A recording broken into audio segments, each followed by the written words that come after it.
الحمد لله نحمده ونستعينه ونستغفره ونؤمن به ونتوكل عليه ونعوذ بالله من شرور أنفسنا ومن سيئات أعمالنا من يهده الله فلا مضل له ومن يضلله فلا هادي له وأشهد أن لا إله إلا الله وحده لا شريك له وأشهد أن سيدنا وحبيبنا وشفيعنا ومولانا محمدا أحمد عبده ورسوله صلى الله على سيدنا محمد وعلى آله وأصحابه وسلم تسليما كثيرا أما بعد فيقول الله تبارك وتعالى في كلامه الكريم أعوذ بالله من الشيطان الرجيم بسم الله الرحمن الرحيم وما تشاءون إلا أن يشاء الله رب العالمين صدق الله العظيم. عن أبي هريرة رضي الله تعالى عنه عن النبي صلى الله عليه وسلم قال قال رسول الله صلى الله عليه وسلم من حلف على يمين فقال إن شاء الله فلا حنث عليه رواه الترمذي وأبو داود والنسائي صدق رسول الله صلى الله عليه وسلم أو كما قال صلى الله عليه وسلم. முழு உலகத்தையும் அண்ட சராசரங்களையும் படைத்து பரிபாலித்து போஷித்து பாதுகாத்து கொண்டிருக்கக்கூடிய ஏக வல்லவனாகிய அல்லாஹ்வுக்கு சுப்ஹானஹு வ தஆலா ஒருவனுக்கே புகழ் அனைத்தும். அல்ஹம்துலில்லாஹ். ஸலாத் என்னும் கருணையும் சலாம் என்னும் ஈடேற்றமும் சத்திய தூதர் சன்மார்க்க போதகர் சர்தார் ஆலம் முஹம்மது ரசூலுல்லாஹி ஸல்லல்லாஹு அலைஹி வஸல்லம் அவர்கள் மீதிலும் அன்னவர்களுடைய பரிசுத்தமான குடும்பத்து மக்கள் சஹாபாக்கள் தாபிஊன்கள் தபு தாபிஈன்கள் ஷுஹதாக்கள் சாலிஹீன்கள் நல்லோர்கள் அனைவர்கள் மீதும் கியாமத்துடைய நாள் வரைக்கும் அவரை பின்பற்றி வாழக்கூடிய வாழ்ந்து கொண்டிருக்கக்கூடிய ஒவ்வொரு முஃமினான ஆண்கள் பெண்கள் மீதும் உண்டாகட்டும். புனிதமான ஜும்மாவுக்கு சமூகம் தந்திருக்கும் அல்லாஹுவின் நல்லடியார்களே, அருமையான இஸ்லாமிய சகோதரர்களே, அல்லாஹுக்கு சுப்ஹானஹு வ தஆலா எந்த விடயங்களை செய்யுமாறு ஏவிருக்கிறானோ அந்த விடயங்களை முடியுமான அளவு வாழ்க்கையில் எடுத்து நடக்குமாறும், எந்த விடயங்களை செய்ய வேண்டாம் என்பதாக அல்லாஹுக்கு சுப்ஹானஹு வ தஆலா தடுத்திருக்கிறானோ அவைகளை விட்டு முற்றும் முழுதும் 100க்கு 100 தூரமாக இருக்குமாறும் முதலாவதாக எனக்கும் அதற்கு பின்னால் உங்களுக்கும் தக்வாவை கொண்டு வசியத் செய்து கொள்கின்றேன். இத்தகுல்லாஹ ஹைசுமா குன்தும். கண்ணியமிக்க உலமாக்களே, கனவான்களே, சகோதரர்களே, நண்பர்களே, அல்லாஹு ஜல்ல ஜலாலுஹு அம்ம நவாலுஹு இந்த முழு உலகத்தையும் படைத்து பரிபாலித்து போஷித்து பாதுகாக்கக்கூடிய ரப்புல் ஆலமீனாக இருந்து கொண்டிருக்கிறார். நிச்சயமாக சத்தியமாக அல்லாஹுக்கு சுப்ஹானஹு வ தஆலா இந்த உலகத்தில் வாழக்கூடிய மனிதர்களுடைய வாழ்வியலுக்கு எதுவெல்லாம் தேவையோ அத்துணை விடயங்களுடைய தெளிவையும் அல்லாஹுக்கு சுப்ஹானஹு வ தஆலா ரொம்ப தெளிவாக இந்த மார்க்கத்தில் சொல்லிட்டார். ஒரு மனிதன் வாழ்க்கையில பிறந்ததுல இருந்து அவன் மௌத்தை சந்திக்கிற வரைக்கும் வாழ்க்கையில வரக்கூடிய எல்லா கட்டங்களிலும் எல்லா நிலைமைகளும் எப்படி நடந்தா அல்லாஹுடைய உதவி கிடைக்குமோ, எப்படி நடந்தா அல்லாஹுக்கு சுப்ஹானஹு வ தஆலா கபூல் செய்வானோ அந்த முறையில எப்படி நடக்க வேண்டும் என்பதை ரப்புல் ஆலமீன் அல்லாஹ் குர்ஆனின் மூலமாகவும் நபி ஸல்லல்லாஹு அலைஹி வஸல்லம் அவர்களுடைய வாழ்வியலின் மூலமாகவும் ரொம்ப தெளிவாக இந்த உம்மத்துக்கு வழிகாட்டிட்டார். கண்ணியமிக்க அல்லாஹ்வின் நல்லடியார்களே, அருமையானவர்களே, எனவே அந்த அடிப்படையில மனிதர்களுடைய அதிலையும் குறிப்பாக முஸ்லிம்களுடைய உள்ளத்துல வரவேண்டிய மிக முக்கியமான ஒரு தன்மைதான், மிக முக்கியமான ஒரு பண்புதான் வாழ்க்கையில எத்தனை தன்மைகள் எத்தனை பண்புகள் எவ்வளவு ஈமானிய சார்ந்த விடயங்கள் இருந்தாலும் ஒவ்வொரு முஸ்லிம்களுடைய முஃமின்களுடைய உள்ளத்துல இருக்க வேண்டிய மிக முக்கியமான ஒரு விடயம்தான் வாழ்க்கையில எல்லா சந்தர்ப்பத்திலையும் கலா கதிர வாழ்க்கையில நம்பக்கூடிய மனிதனா ஈக்கும்.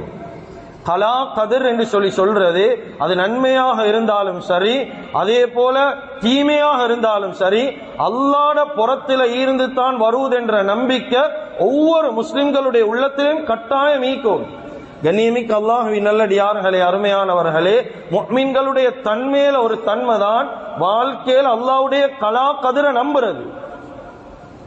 ஈமானுடைய தன்மைகள் எங்களுக்கு தெரியும். 6 அம்சங்கள் சொல்லப்பட்டிருக்குது. ஆமன்து பில்லாஹ் வ மலாயிகா, அதே போல வக்குதுபிஹி வர்சுலிஹி வல் யௌமில் ஆகிர் வல் கத்ரி கைரிஹி வ ஷர்ரிஹி மினல்லாஹி தஆலா.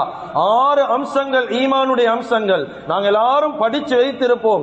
இந்த 6 அம்சத்துல ஒரு மனிதன் வந்து சொல்றாரு, நான் அல்லாஹ்வை நம்புறேன், அல்லாஹ்வுடைய ரசூலை நம்புறேன், வேதங்களை நம்புறேன், ஆனா இறுதி நாளை நம்ப மாட்டேன் என்று சொன்னார்டா, அல்லாஹ்வுடைய பார்வையில ஒரு முஃமின் கிடையாது. ஏனென்றா முஃமினுடைய அடையாளத்தில் 6 அடிப்படையான அம்சங்கள்ல மிக முக்கியமான 6 அம்சங்கள்.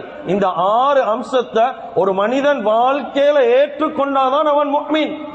அப்படி இல்லை, இந்த 6ல 5 நம்பி 1 நம்பாட்டியும் இவர் முஃமினாக கணக்கெடுக்கப்பட மாட்டார்.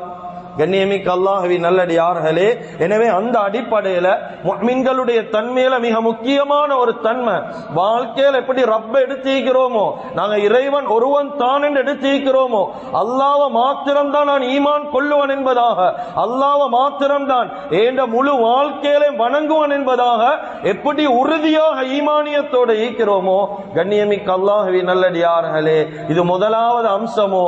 அதே போல 6வது அம்சம் சொல்லி காட்டுறாங்க இஸ்லாத்துல, வல் கத்ரி கைரிஹி வ ஷர்ரிஹி மினல்லாஹி தஆலா.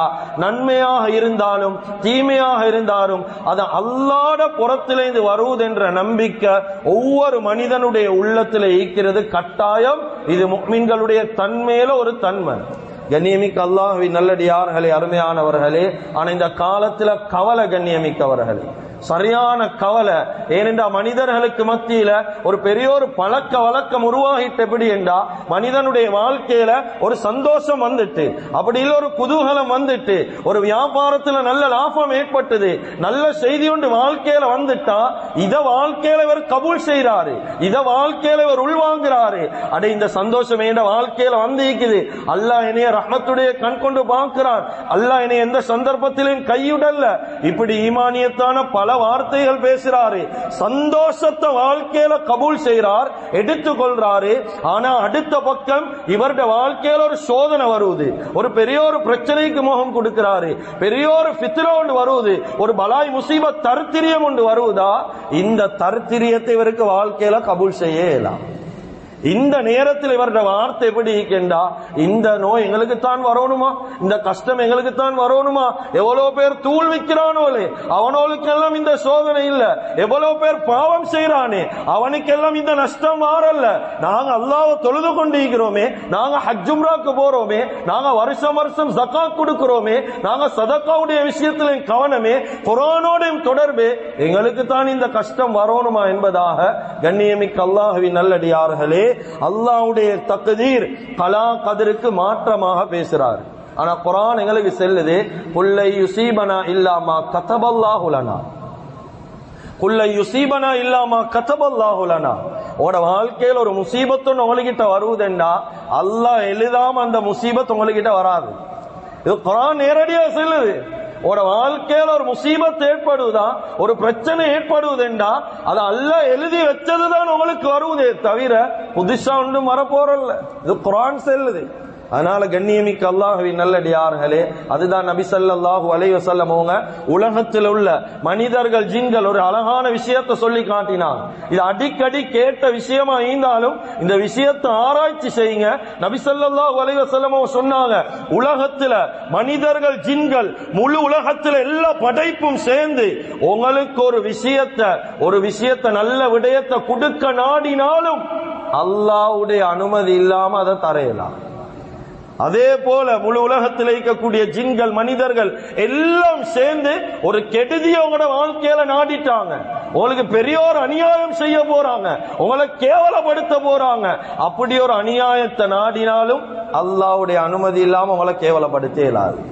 கண்ணியமிக்க அல்லாஹ்வின் நல்லடியார்களே, இததான் குர்ஆன் சொல்லுது, வமா தஸ்குது மின் வரகத்தின் இல்லா யஅலமுஹா. எவ்வளவு அழகாக அல்லாஹ் பேசுறான். வமா தஸ்குது மின் வரகத்தின் இல்லா யஅலமுஹா. அல்லாஹ் குர்ஆன்ல சொல்றான், ஒரு மரத்துல இருந்து ஒரு காஞ்ச இலை பூமியை அடைகிறதா இருந்தாலும் அதுவும் எனக்கு தெரியும், எனக்கு தெரியாம துனியால ஒன்றும் நடக்கிறல்ல.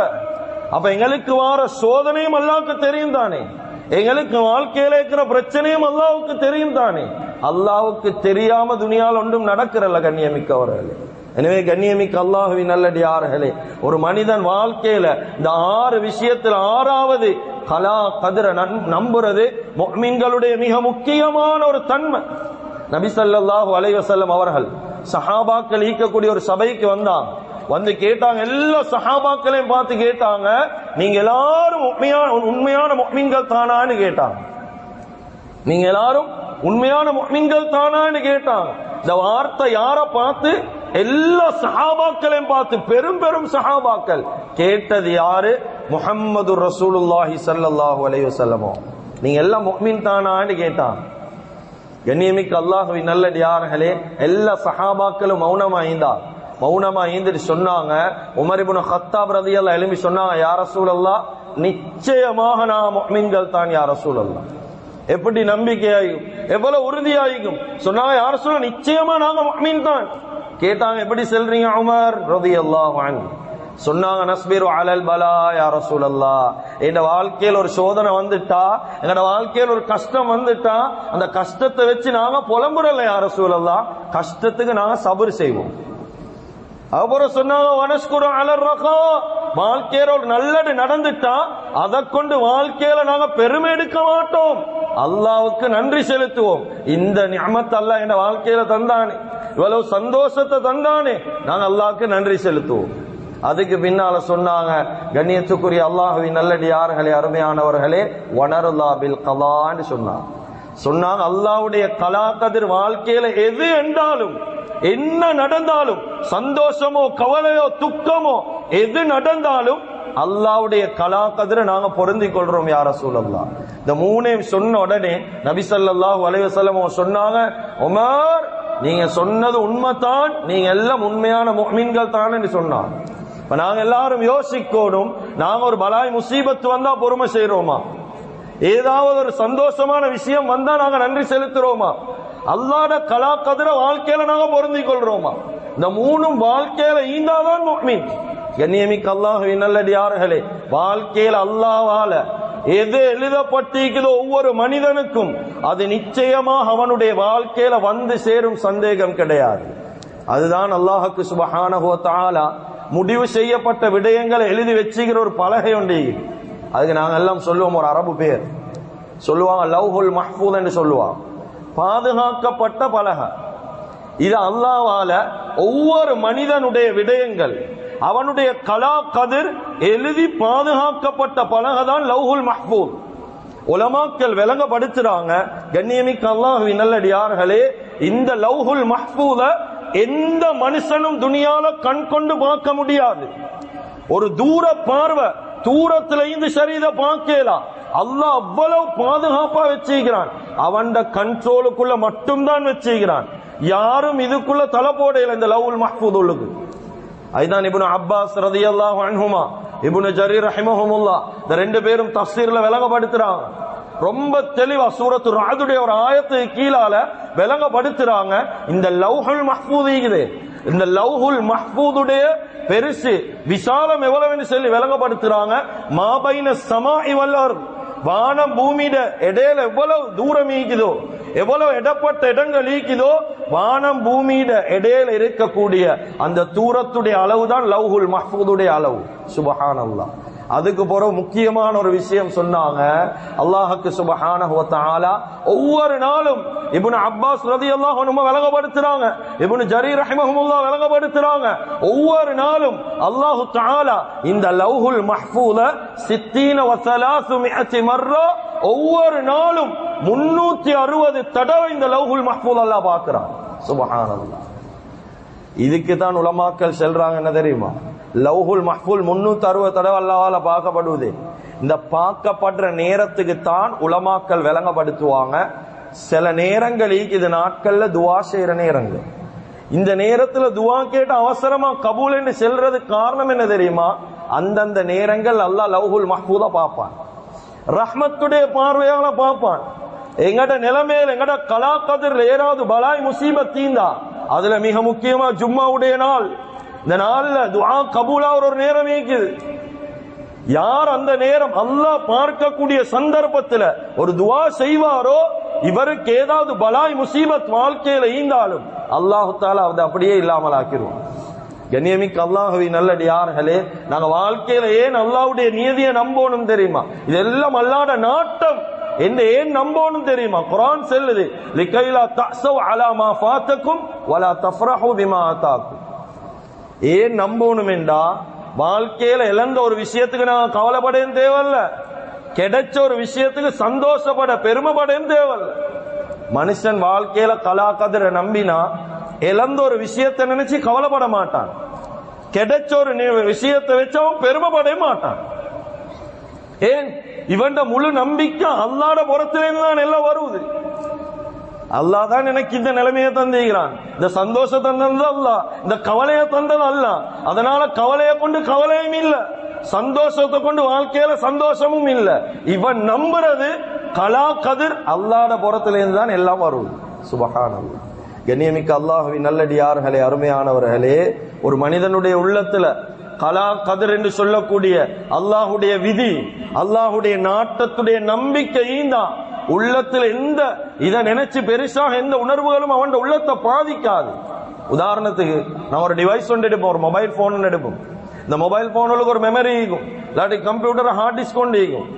இந்த ஹார்ட் டிஸ்க் மெமரி உள்ளுக்கு ஒரு வைரஸ் ஒன்று வந்துட்டேன்னு சொல்லி சொன்னா அதுல ஈக்கக்கூடிய நல்ல விஷயங்களும் சேர்ந்து அழிபடுமே, அழிக்க வேண்டிய ஒரு நிலைமை வருமே. அதே போலத்தான் உலமாக்கள் விளங்கப்படுத்துறாங்க, ஒரு மனிதண்ட உள்ளுக்கு ஒரு மனிதண்ட உள்ளத்துக்குள்ளால இவன் வாழ்க்கையில ஒரு சோதனை வந்த நேரம் கவலை, துக்கம், சஞ்சலம், யோசனை, இந்த மாதிரி தன்மைகள் என்றது ஒரு வைரஸ். இவன் உள்ளத்தில் இருக்கக்கூடிய சந்தோஷத்தை அளிக்கும், அது மத்த எல்லா நல்ல விடயங்களையும் இல்லாமலாக்கும். அதே போல அடுத்த பக்கம் வாழ்க்கையில் ஒரு சந்தோஷம் வந்துட்டா சந்தோஷம் உள்வாங்கிறாரு, பெருமை வருவது, பெரிய குதூகலம், அல்லாஹ்வை மறந்து வாழ்றாரு. கண்ணியமிக்க அல்லாஹ்வின் நல்லடியார்களே, சோதனையின் போது கவலை வாரதும் வைரஸ் தான், சந்தோஷத்தின் போது பெருமை வாரதும் வைரஸ் தான். எங்களோட உள்ளத்தில் இருக்கிற எல்லா விஷயத்தையும் அதை அழிச்சு போடு. கண்ணியமிக்க அல்லாஹ்வின் நல்லடியார்களே, அருமையானவர்களே, உலகத்தில் எவ்வளவு தலை சிறந்த மக்கள் வாழ்ந்து கொண்டிருக்கிறார். கொஞ்சம் யோசிங்க. நான் பேசுற விஷயம் கலாக்கதிர் ரொம்ப ஆழமான விஷயம், ரொம்ப ஆழமான விஷயம். அல்லாஹு தாலா விளக்கத்தை தரோம். உலகத்துல தலை சிறந்த எவ்வளவு மக்கள் ஈகிறாங்க, பட்டம் எடுத்தவங்க ஈகிறாங்க, பெரிய பெரிய படிப்புகள் படிச்சவங்க ஈகிறாங்க, பெரிய நிலைமையில நல்லா படிச்சவங்க, நல்ல பட்டம் முடிச்சவங்க, எவ்வளோ நிலைமையில ஈக்கிறவங்க ஈக்கிறாங்க. ஆனாலும் இதுவரை காலமும் அப்படி ஒரு கூட்டத்துக்கு அவங்களோட இலக்கை அடைய முடியாம கஷ்டப்படுறாங்களே.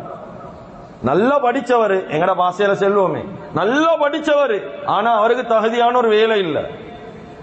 நல்ல பட்டம் எடுத்தவர், நல்லா படிச்சு டிகிரி முடிச்சுக்கிறார், ஐ முடிச்சு செஞ்சுக்கிறார், நல்ல ஜொப் ஒன்று இல்ல தகுதிக்கு ஏத்தமாய். ஆனா அடுத்த பக்கம் பார்த்தா 4ஆம் கிளாஸ் படிச்சு பாரு, ஒரு கடையிட முதலாளியா இருப்பார், படிச்சே இல்ல வாழ்க்கையில, ஒரு கம்பெனியில நிர்வாகத்தில் இருப்பார். இதுக்கு தான் உலமாக்கள் சொல்றாங்க விதி, கலா கதிர். நாங்க சாதிச்ச என்றதுக்காக வேண்டி நாங்க அடையக்கூடிய இலக்கு அல்லாஹ் தரணும் என்ற நியதி அல்லாஹ் கிட்ட இல்ல, அல்லாஹ் நாடினா தான் தருவான். இதுதான் சுருக்கம். அல்லாஹ்ட கலா கதிர் எப்படி ஈகுதோ ஹுதுஹுது பறவை ஈகுது. இந்த ஹுதுஹுது பறவை பத்தி ஒரு சுவாரஸ்யமான ஒரு சம்பவம் தஃப்சீர்ல வந்து, சுலைமான் அலைஹி ஸலாத்து வஸ்ஸலாம் இவங்க காத்துல பிரயாணம் செய்றோம், நாங்க பைக்ல போறோம், வேன்ல போறோம், கார்ல போறோமே வாகனம். சுலைமான் அலைஹிஸ்ஸலாத்துடைய வாகனம் வந்து காற்று.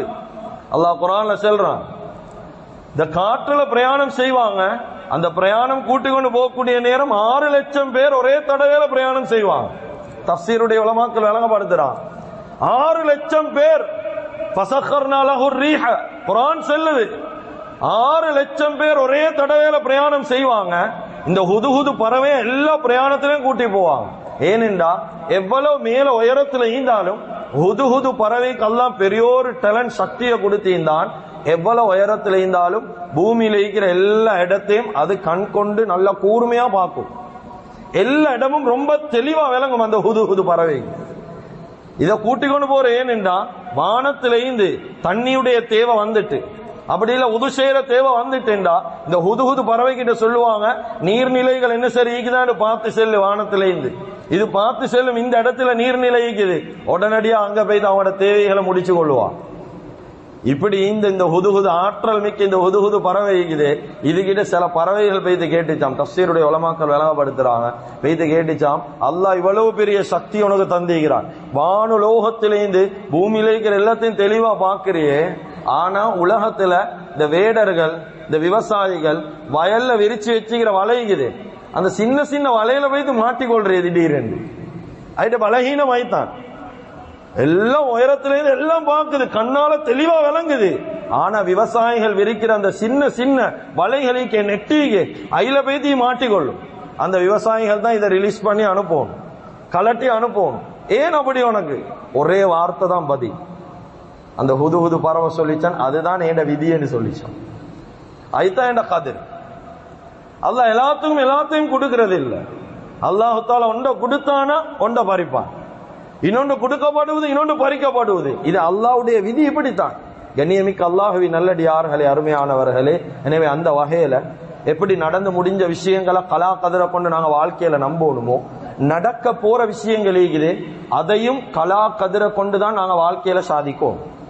அந்த கலா கதிருடைய நம்பிக்கை ஒவ்வொரு மனிதனுடைய உள்ளத்துல ஆழமாக ஈக்குதுன்றது எப்படி விளங்கியதுன்னு தெரியுமா? கண்ணியமிக்க அல்லாஹ்வின் நல்லடியார்களே, வாய் மூலமா ஒரு வார்த்தையில வெளியாக்கும். அதுதான் நபி ஸல்லல்லாஹு அலைஹி வஸல்லம் அவர்களுக்கு அல்லாஹ் தஆலா படிச்சு கொடுத்த ஒரு வார்த்தை. ஒரு சுருக்கமாக பேசுறேன். சில யஹூதிகள் வந்தாங்க, சில முஷ்ரிக்கீன்கள் வந்து கேட்டாங்க நபி ஸல்லல்லாஹு அலைஹி வஸல்லம் அவங்களுக்கு 3 கேள்வி. யா ரசூலல்லாஹ், குகைவாசிகள் என்றா யாரு? துல்கர்னைன் என்று சொல்றவர் யாரு? 3வது கேட்டாங்க ரூஹ் என்ன? ரூஹுடைய ரகசியங்களை சொல்லுங்க. நபி ஸல்லல்லாஹு அலைஹி வஸல்லம் சொன்னா நாளைக்கு சொல்றேன்டா. இப்ப நாளைய நாள் போகுது, வந்து கேட்டாங்க, இன்னும் பதில் கிடைக்கலையே. நபி ஸல்லல்லாஹு அலைஹி வஸல்லம் அல்லாஹ் கிட்ட கேட்டுதான் சொல்லணும் இதுக்கு பதில். அவளுக்கு அந்த நேரம் அதுக்குரிய பதில் சொல்லப்பட்டிருக்கல. இப்ப அல்லாஹ் அறிவிக்கணும். நாளைக்கு வந்து அந்த முஸ்லிக்கீன்கள் கேட்கிறாங்க, சொன்னாங்க நாளண்டைக்கு சொல்றேன். அப்படி சொல்லி சொல்லி பாக்குறாங்க. சில உலமாக்கள் சொல்றாங்க 15 நாள் ஜிப்ரீல் அலைஹிஸ்ஸலாம் பூமிக்கு வரல வஹி எடுத்துவோம். சில உலமாக்கள் சொன்னாங்க 40 நாள் வஹி எடுத்துட்டு பூமிக்கு ஜிப்ரீல் அலைஹிஸ்ஸலாம் வரல. இப்ப நபி ஸல்லல்லாஹு அலைஹி வஸல்லம் அவங்களுக்கு குழப்பமே, ஏன் வராமேங்கிறான், என்ன பிரச்சனை, ஒன்றுமே அறிவிக்கல, என்ன நடந்துச்சு, என்ன தவறு? இப்ப 40 தினத்துக்கு பின்னால் அதர ஜிப்ரீல் வாரான். வந்த நேரத்தில் நபி ஸல்லல்லாஹு அலைஹி வஸல்லம் ஓடி போய் கேட்டாங்க, ஜிப்ரீல் என்ன விஷயம், 40 நாளா வராமே நீங்களே? சொன்னாங்க, யா ரசூலல்லாஹ், அல்லாஹ் ஒரு முக்கியமான விஷயத்தை உங்களுக்கு படிச்சு தர சொன்னான். குர்ஆன்ல சூரத்துல் கஹ்ஃப்ல அல்லாஹ் சொல்றான், வலா தகூலன்ன லிஷைஇன் இன்னி ஃபாயிலு ذلك غدا யா ரசூலல்லாஹ். யா ரசூலல்லாஹ், ஒரு விஷயத்தை நீங்க செய்யணும் என்று நாடிட்டீங்கடா, நான் நாளைக்கு செய்வேன் என்று சொல்லவானம் யா ரசூலல்லாஹ். இல்லா ஐயஷா அல்லாஹ், இன்ஷா அல்லாஹ்னு பாவிச்சு சொல்லுங்க யா ரசூலல்லாஹ். 40 நாள் அல்லாஹ்வுடைய வஹி துனியால தடுக்கப்பட்டது. இந்த உம்மத்துக்கு பெரிய ஒரு பேரிழப்பு. அவ்வளவு பெரிய பேரிழப்புக்கு காரணம் என்ன? வாயில வராத ஒரு இன்ஷா அல்லாஹ். கண்ணியமிக்க அல்லாஹ்வின் நல்லடியார்களே, நாளைய நாள் எங்களுடையதல்ல. நாளைக்கு அடுத்த நிமிடம், அடுத்த செகண்ட் என்ன நடக்கும் தெரியா? எங்களுக்கு சொல்லலாம். இந்த காலத்தில் எவ்வளவு ஈமான் இல்லாத வார்த்தை. நாளைக்கு சுவரா மச்சான், நாளைக்கு சுவர், உறுதியா, கண்டிப்பா, என்னென்ன வார்த்தை சொல்ல ஏழுமோ எல்லாம் சொல்றான். இன்ஷா அல்லாஹ் மட்டும் வருவதில்லை வாயில. அந்த இன்ஷா அல்லாஹ்க்கு இப்ப எவ்வளவு பேர் புதுசு புதுசா விளக்கம் செல்றான். இது உறுதியான இன்ஷா அல்லாஹ்வா, இல்லாட்டி நீ சும்மா பொய்க்கு வாயால செல்றியா? எல்லாம் ஒன்றுதான், இன்ஷா அல்லாஹ்வே ஒன்றுதான். அதுக்கு நாங்க புதிய புதிய அர்த்தம் சொல்லிக் கொண்டிருக்கிறோம். குர்ஆன் சொல்லுது, வமா தத்ரி நஃப்ஸும் மாதா தக்ஸிபு கதா. அல்லாஹ்க்கு மட்டும்தான் தெரியும் நாளைக்கு என்ன நடக்க போகுதுன்னு சொல்லி குர்ஆன் சொல்லுது. உலமாக்கள் விளங்கப்படுத்தான், கம்மி முஸ்தக்பிலின் கதன். எத்தனையோ பேர் நாளைக்கு என்று நாளைய நாள் எதிர்பார்க்கிறாங்க. தொலைவாங்களே, நாளைக்கு பார்ப்போமே, வாங்களே கொஞ்சம் நாளைக்கு பார்ப்போமே சொல்றாங்களா இல்லையா? எவ்வளவு பேர் எதிர்பார்க்கிறாங்க. ஆனால் ஆயுதரிக்கும் அவங்க நாளைய நாள் அடைகிறாங்க, எல்லாம் மௌத்தா போறாங்க. டைம் இல்ல, நாளைய நாள் எதிர்பார்க்கிறாங்க, ஆனா மௌத்தா போறாங்க. எனவே இன்ஷா அல்லாஹ்ன்றது வெறும் வாய் வார்த்தை அல்ல, ஒரு மந்திர வார்த்தை இது. இந்த இன்ஷா அல்லாஹ் பத்தி மட்டும் தனி தலைப்புல அவ்வனித்தியால கணக்கு பேச முடியும். இன்ஷா அல்லாஹ்வால நடந்த விபரீதங்கள் என்ன, நடந்த நலவுகள் என்ன, இந்த வார்த்தையை ஏன் சொல்லணும்? ஒரு மனிதன் அல்லாஹ்ட கலா கதிர நம்புறவன் வாயில் இந்த வார்த்தை வரும். ஐதான் உலமாக்கள் சொல்றாங்க, வாழ்க்கையில உங்களுக்கு ஒரு கஷ்டம், இந்த விஷயத்தை எந்த மனுஷனாலையும் செய்யல, அல்லாஹ் மட்டும்தான். இப்படி ஒரு கஷ்டமான ஒரு விடயம், ஒரு கஷ்டமான சோதனை, இவன் தவக்குலோட இன்ஷா அல்லாஹ் ஏழும் என்றா நான் இதை செய்யறேன், அப்படின்னு ஒரு வார்த்தை சொல்லிட்டானா அந்த இன்ஷா அல்லாஹ்ன்றது இவன்ட பொறுப்பு கெடுக்கல்ல, இவன் யாருடைய பொறுப்புல போடுறான், அல்லாஹுடைய பொறுப்புல இவர் போடுறாரு அந்த விஷயத்தை. இப்ப இந்த விஷயம் லேசா முடியறதுக்கு காரணம் நாங்க சில நேரம் பைப்புடுவோம், சில நேரங்கள சில விஷயங்களை பைப்பிடுவோம். இந்த நிலைமையில என்ன ஆகுமோ தெரியாப்பா, இந்த வழக்குல என்ன நடக்குமோ தெரியாப்பா, இன்ஷா அல்லாஹ் பாப்போம். இந்த இன்ஷா அல்லாஹ்வுடைய மந்திர வார்த்தையுடைய பவர் அது. அல்லாஹ் பொறுப்பெடுத்துட்டான், பைப்பிட தேவையில்லை, நாங்க இருக்கிறோம். பின்னு கண்ணியமிக்க அல்லாஹ்வின் நல்லடியார்களே, இன்ஷா அல்லாஹ் என்ற ஒரு வார்த்தை ஒரு நபி இடத்துல மிஸ் ஆயினாலும் அவர்களுக்கும் சோதனை இது. குர்ஆன் செல்லுது, சுலைமான் அலைஹிஸ் ஸலாத்து வஸ்ஸலாம் சொன்னாங்க, ஒரு வார்த்தை உறுதியாக சொல்லி காட்டினாங்க, சொன்னாங்க, உறுதியாக சொன்னாங்க. அவங்களுக்கு கிட்டத்தட்ட எவ்வளவு மனைவி மாறிந்தாங்க, கிட்டத்தட்ட 100 மனைவிகளுக்கு மேல அலைந்தாங்க சுலைமான் அலைஹிஸ்ஸலாத்து. அந்த காலத்துல அப்படி ஒரு நிர்ணயம் ஈக்கல்ல, மார்க்க சட்டம் அப்படி ஈக்கல்ல. 100 மனைவிகள், சில தஃப்சீர்ல வருவது 90, 99, 100. இவங்க சொன்னாங்க 100 மனைவிமார் ஓட இன்றைய நாள் இரவு நான் ஒன்று சேருவேன். அந்த ஒன்று சேர்ந்து அவங்களுக்கு எல்லாம் ஆண் குழந்தைகள் கிடைக்கும், அந்த எல்லா குழந்தைகளையும் அல்லாஹ்ட பாதையில ஜிஹாத் செய்ய அனுப்புவாங்க. நல்ல நியத்தா இல்லையா? சரியா பாதையில கபூல் செய்யணுமா இல்லையா? ஆனா தஃப்சீருடைய உலமாக்கள் விளங்க வருதா, சொன்னதை போல ஒன்று சேர்ந்தாங்க. ஆனா 100 மனைவியில ஒரே ஒரு மனைவிக்கு தான் புள்ள கிடைச்சிச்சு. அந்த புள்ளையும் அல்லாஹு தாலா ஒரு ஊனமான புள்ளையாக பிறக்க வச்சான் என்று சொல்லி கிதாபுல பதிவு செய்யலாம். ஏன்? நபி ஸல்லல்லாஹு அலைஹி வஸல்லம் விளங்கப்படுத்துறாங்க, புகாரில வருவது இது. அந்த நேரத்துல சுலைமான் அலைஹிஸ்ஸலாம் இன்ஷா அல்லாஹ்னு சொல்லியிருந்தா அந்த எல்லா மகன்மாரும் வஜாஹிது ஃபீ சபீலில்லாஹ் எல்லாம் அல்லாஹ்ட பாதையில தான் மௌத்தா வைப்பாங்க. இவங்க அந்த வார்த்தையை மட்டும் சொல்லல, உறுதியாக பேசினார். அதனால கண்ணியமிக்க அல்லாஹ்வின் நல்லடியார்களே, வாழக்கூடிய வாழ்க்கையில எவ்வளவோ சந்தர்ப்பங்கள்ல நாங்க கலா கதிர் ஈமானுடைய அந்த நம்பிக்கை இல்லாம வாயால பல வார்த்தைகள் எங்களால பேசப்படும். என்னமோ எங்களால தான் எல்லாம் நடக்குது, முழு உலகமும் எங்களால தான் இயங்கி கொண்டிருக்குது, எங்களால தான் முழு இது, நாங்க இல்லாட்டி இந்த கடை இல்ல, நாங்க இல்லாட்டி எங்களோட குடும்பம் இல்ல, நாங்க இல்லாட்டி இதால் ஒன்றும் செய்யலா, அவங்களுக்கு இதை ஹெல்ப் பண்ணலா, நாங்க ஹயாத்தோட இருந்தோ இல்லையோ எல்லா விஷயமும் துனியால நடந்து கொண்டுதான் போகும். எவ்வளவு பேர் வீர வசனங்கள் பேசினாங்க, எவ்வளவு பேர் அல்லாஹ்வை மறந்து பேசினவங்க கபர்ல வாழலையா? துனியால் அந்த விஷயங்கள் எல்லாம் நடக்கலையா? அந்த இடத்துக்கு யாரும் பொறுப்பாக வரலையா? கண்ணியமிக்க அல்லாஹ்வின் நல்லடியார்களே, அதனால தான் நபி ஸல்லல்லாஹு அலைஹி வஸல்லம் துஆ செஞ்சாங்க, வலா தகில்னி இலா நஃப்ஸி தர்ஃபத ஐன். இந்த துஆவை கட்டாயம் தொழுகையில கேளுங்க, கட்டாயம் துஆவை தொழுகையில கேளுங்க. வலா தகில்னி இலா நஃப்ஸி தர்ஃபத ஐன். யா அல்லாஹ், யா அல்லாஹ், ஒரு கண் சிமிட்ற அளவுக்கு சரி, கண் சிமிட்ற அளவு சரி, ஏண்ட விஷயத்துல நீ என்னைய பொறுப்பாக்கிடாதே யா அல்லாஹ். சுப்ஹான், ரொம்ப ஆழமான வார்த்தை. அதனால கண்ணியமிக்க அல்லாஹ்வின் நல்லடியார்களே, வாழக்கூடிய வாழ்க்கையில் எல்லா சந்தர்ப்பத்திலும் ஒரு நல்ல காரியமோ இல்லாட்டி ஒரு சோதனைக்கு முகம் கொடுக்கிறோமோ இன்ஷா அல்லாஹ் என்று சொல்லக்கூடிய அந்த கலா கதருடைய நம்பிக்கையுடைய வார்த்தையை வாழ்க்கையில மிஸ் பண்ணவானம். எனவே எந்தெந்த விஷயங்களை பேசினோமோ கேட்டோமோ இஹ்லாஸோட இஸ்திக்லாஸோட மௌத்து வரைக்கும் அமல் செய்யக்கூடிய பாக்கியத்தை அல்லாஹ் தஆலா நம் அனைவர்களுக்கும் வழங்குவானாக. எங்களோட பாவங்களை மன்னிப்பாயாக, எங்களை பெற்று வளர்த்து ஆளாக்கி எங்களுடைய அன்பு தாய் தந்தையுடைய பாவங்களை மன்னிப்பாயாக. யாருடைய தாய் தந்தையெல்லாம் கபராளிகளாக துனியால வாழ்றாங்களோ அவளுடைய கபர்களை விசாலமாக்கி வைப்பாயாக. யாருடைய தாய் தந்தை எல்லாம் இன்னும் ஹயாத்தோட வாழ்ந்து கொண்டு இருக்கிறாங்களோ அவளுக்கு ஆஃபியத்தான ஆரோக்கியமான நீண்ட ஆயுள் நசீபாக்குவாயாக. எங்களுடைய இறுதி முடிவை நல்லதாக்கி வச்சிருவாயாக. லா இலாஹ இல்லல்லாஹ் முஹம்மது ரசூலுல்லாஹ் என்ற கலிமாவோடு எங்களுடைய